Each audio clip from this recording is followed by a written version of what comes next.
കേരളത്തിലെ കാർഷികോത്സവമാണ് വിഷു. ഐശ്വര്യത്തിന്റെയും പ്രതീക്ഷയുടെയും സമാധാനത്തിന്റെയും ഉത്സവം കൂടിയാണ് വിഷു. മലയാള മാസം മേടം 1-നാണ് വിഷു ആഘോഷിക്കുന്നത്.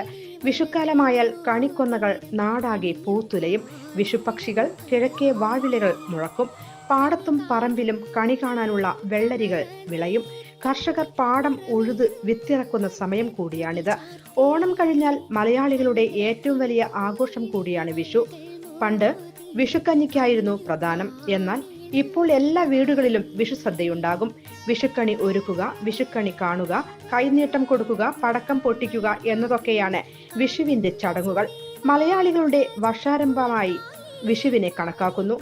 പഞ്ചാംഗപ്രകാരം വിഷുഫലങ്ങൾ നോക്കുന്നവരും വിഷുദിനം തിരഞ്ഞെടുക്കാറുണ്ട്. വിഷുഫലങ്ങൾ അടുത്ത വർഷം വരെ നീണ്ടു നിൽക്കുമെന്നാണ് വിശ്വാസം.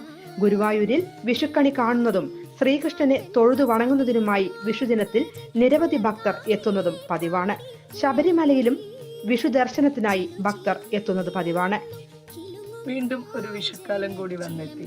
കാർഷിക സമൃദ്ധിയുടെയും സമ്പൽ സമൃദ്ധിയുടെയും ഓർമ്മപ്പെടുത്തലുമായി വിഷു ആഘോഷിക്കുന്ന എല്ലാ മാന്യ പ്രേക്ഷകർക്കും എനി ടൈം ന്യൂസിന്റെ ഹൃദയം നിറഞ്ഞ വിഷുദിനാശംസകൾ.